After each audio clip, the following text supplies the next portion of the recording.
My wife's girls' trip photos showed her wearing a wedding ring on the wrong hand. I texted, "Have fun." Then I hired a PI who discovered her secret marriage in Mexico. The bigamy charges were filed before she landed.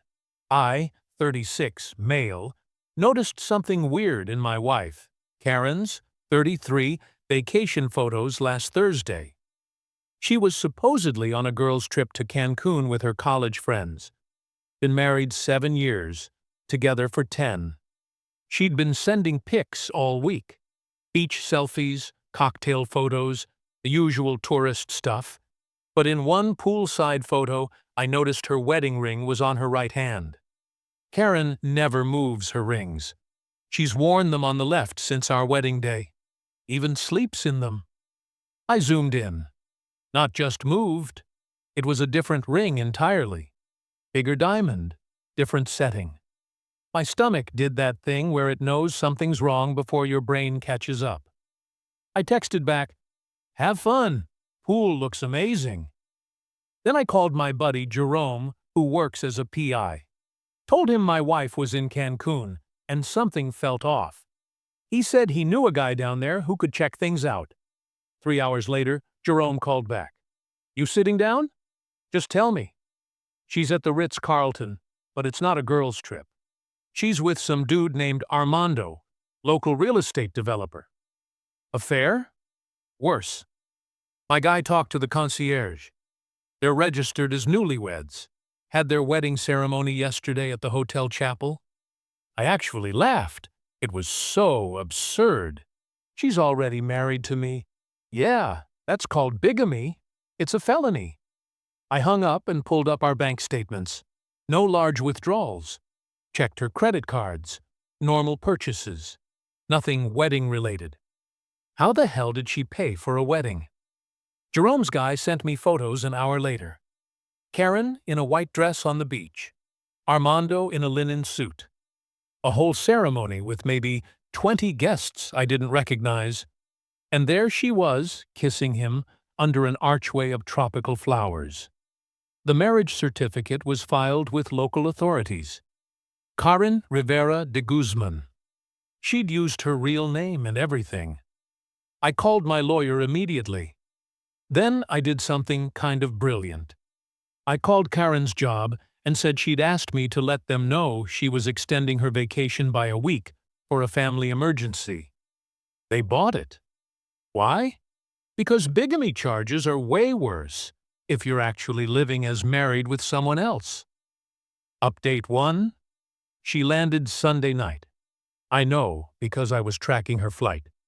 The police were waiting at customs. The look on her face when they pulled her aside. Priceless. Doesn't even cover it. She tried to play confused at first, then angry, then went full victim mode. Her first call from holding wasn't to me. It was to her mom, Judith. I know because Judith called me screaming about how I'd humiliated her baby and ruined a harmless fantasy. Harmless fantasy? She married another man. It wasn't real. Mexican marriages don't count. Judith? What? Yes, they do. It's a legal marriage. She was just playing. You know how she likes to pretend. Pretend she filed official paperwork. There's a ceremony video. That's when I learned the whole sick backstory. Apparently, Armando wasn't some random guy. Karen had been talking to him online for 2 years, met him in some expat Facebook group while researching vacation homes, told him she was single, that she was a marketing executive, she's a part-time social media manager, and that she owned property investments we rent. But here's the kicker. Armando's rich, like owns half a resort rich. And he'd been flying her down there for business meetings that she told me were work conferences, or girls' trips. 6 trips in 2 years. She got out on bail Monday morning. Came home like nothing happened. Walking in with her suitcase and a tan. "Hey babe, trip was amazing." The girls say hi. I was sitting at the kitchen table with printed photos from the wedding spread out. She froze, then did this weird laugh. You hired someone to follow me. That's psycho behavior. You married someone else. It's not valid here. That's not how laws work, Karen. She switched tactics, started crying about how I'm emotionally unavailable, and Armando sees her worth, and she deserved to feel special. You're right. You do deserve to feel special in federal prison for bigamy. She threw her suitcase at me. Missed. It hit the wall and exploded open. Out fell a bunch of new jewelry, designer clothes, and a laptop I'd never seen before. All gifts from Armando, apparently. Update 2. The entitlement is off the charts. Karen's been telling everyone I'm having a mental breakdown. Posted on Facebook that I'm struggling with delusions, and she's supporting me through this difficult time. Her friend group, Destiny, Faith, and Prudence, I know, have been harassing me non-stop. Destiny called me crying about how I'm ruining the best thing that ever happened to her. Destiny. She committed a felony. You're just jealous. She found real love. We're married. Paper doesn't mean love. You're listening to Whisper Wire, where silence holds power and stories carry truth. If this journey has already pulled you in, take a second to like this video and subscribe. Every click keeps these real Reddit stories alive and helps our whispers travel further than we ever imagined. Tell us in the comments, where are you watching from? Your voice matters here. We read every single one, and sometimes your words inspire the very next story we tell. So stay with us. Because just like in life, the most powerful moments are often whispered in the middle, not just at the end. It literally does, in the eyes of the law. Then Judith did something insane. She called my mother and told her I was gay and using Karen as a cover. That this whole thing was me projecting because I wanted to be with Armando myself. My mom, bless her, said, "Even if he was gay, that doesn't make bigamy legal, you dumb broad." But the real shock came from Armando. Dude flew in from Mexico, showed up at my work. Security had to escort him out, but not before he yelled about how I was keeping his wife prisoner and he'd filed for custody. Custody of what? We don't have kids. Turns out, Karen told him she had a daughter that I was keeping from her. She'd been sending him photos of our neighbor's kid, claiming it was hers. I immediately contacted the neighbor to warn them.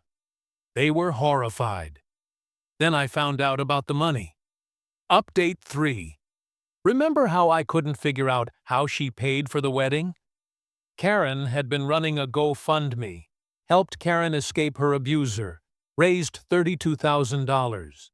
The donors, mostly Armando's wealthy friends and family, who thought they were helping a domestic violence victim start a new life. The campaign had photos of bruises, makeup, a police report forged, and testimonials from friends, fake accounts she created. I sent everything to the prosecutor. Wire fraud on top of bigamy. Beautiful. But Karen wasn't done.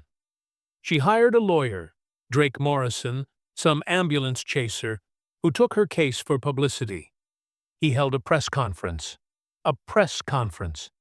He claimed Karen suffered from cultural identity displacement disorder and believed she was living parallel lives due to trauma from her oppressive marriage.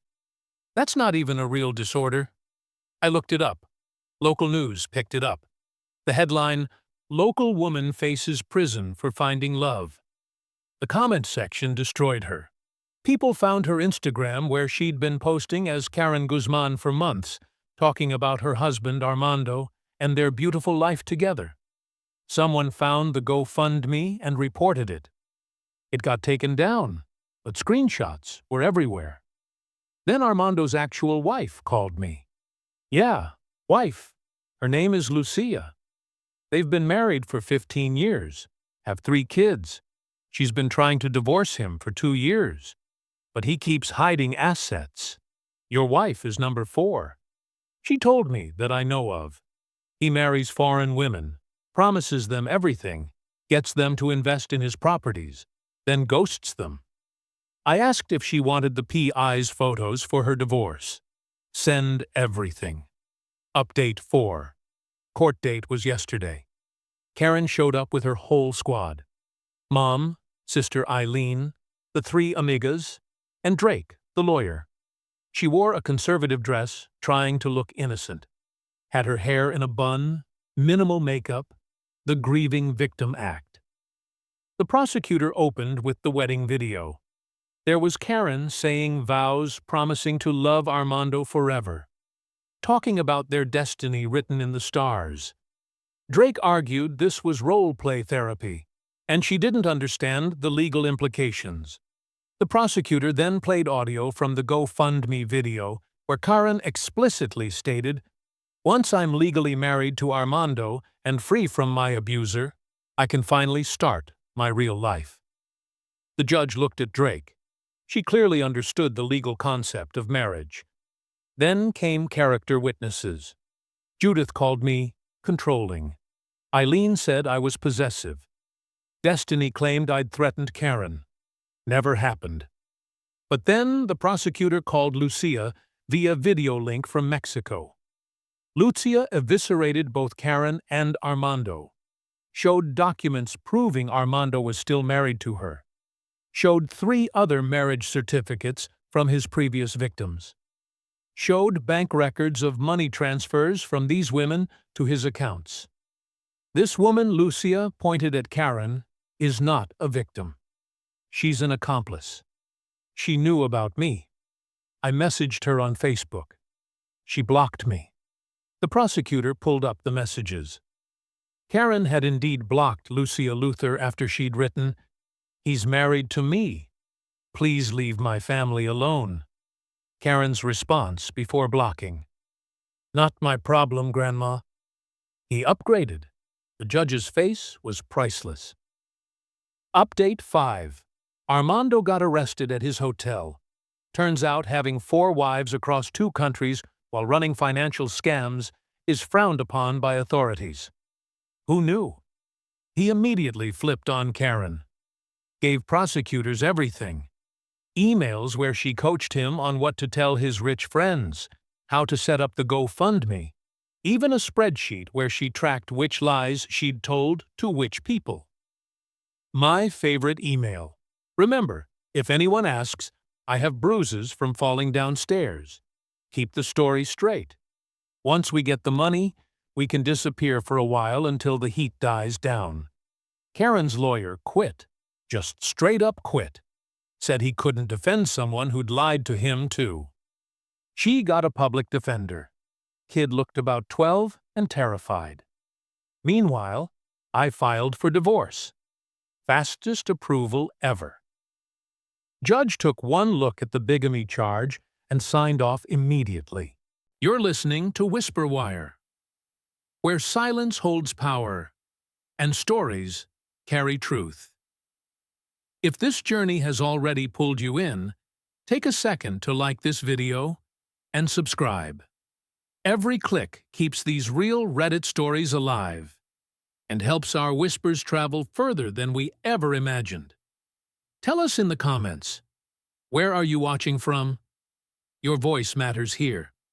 We read every single one, and sometimes your words inspire the very next story we tell. So stay with us. Because just like in life, the most powerful moments are often whispered in the middle, not just at the end. But here's the best part. Remember that laptop in her suitcase? It had everything. Karen had been running 3 other online relationships. Each guy thought he was her soulmate. She had different personas for each. With Rafael in Spain, she was a yoga instructor escaping corporate life. With Kenji in Japan, she was an artist finding her muse. With Lars in Norway, she was a writer working on her novel. She'd been planning to marry Rafael next in Barcelona. Already had the dress. Final update. Sentencing was Monday. Karen got 18 months federal prison for Bigamy, 24 months for wire fraud, running concurrently, 3 years supervised release, and has to pay back the $32,000 from the GoFundMe. Her reaction: she screamed that I was jealous of her ability to find true love, and that monogamy is a prison constructed by the patriarchy. The judge reminded her that fraud is also illegal under the matriarchy, or any other Aries she preferred. Judith fainted. Actually fainted. EMTs had to be called. Eileen tried to attack me in the parking lot with her purse. Security intervened. She's now banned from the courthouse. The 3 amigas have gone silent after finding out Karen had been telling each of them the different stories about where she was during her trips. Destiny thought she was at spa retreats. Faith thought she was visiting a sick aunt. Prudence thought she was at marketing seminars. Armando is facing 5 to 10 years and deportation after. Lucia's divorce went through, and she got everything since he was committing fraud during their marriage. She sent me a thank you card with a photo of her and her kids at Disneyland. Good for her. The other guys Karen was talking to, Raphael turned out to be catfishing her. It was actually a 60-year-old woman named Gladys running romance scams. Kenji blocked her when he found out she was married. Lars is still messaging asking when she's coming to visit. Nobody's told him yet. As for me, divorce is final. Sold our condo, made a nice profit, started therapy, because, honestly, finding out your wife is basically running an international romance Ponzi scheme messes with your head. Met someone at my therapist's office. Actually, her ex-husband had 3 secret families. We laugh about it over coffee sometimes. Not dating, just 2 people bonding over the absolute insanity of their exes. Karen's prison email was leaked by another inmate's girlfriend. She's already trying to romance a guard named Trevor. Claims he's her twin flame and they're going to move to Italy when she gets out. Trevor's engaged and filed a complaint with the warden. Some people never learn. P.S. To everyone asking how I didn't notice for 2 years, I did notice things. The work conferences that never had official emails. The girls' trips where her friends seemed confused when I mentioned them. The new clothes, she said, were work incentives. I just trusted my wife. Wild concept, right? P.S. Armando's other wives have formed a support group. They invited me. I'm the only dude. They call me honorary wife. Nur 5. We have jackets. Karen's mom still insists this is all a misunderstanding, and her baby was exploring her identity.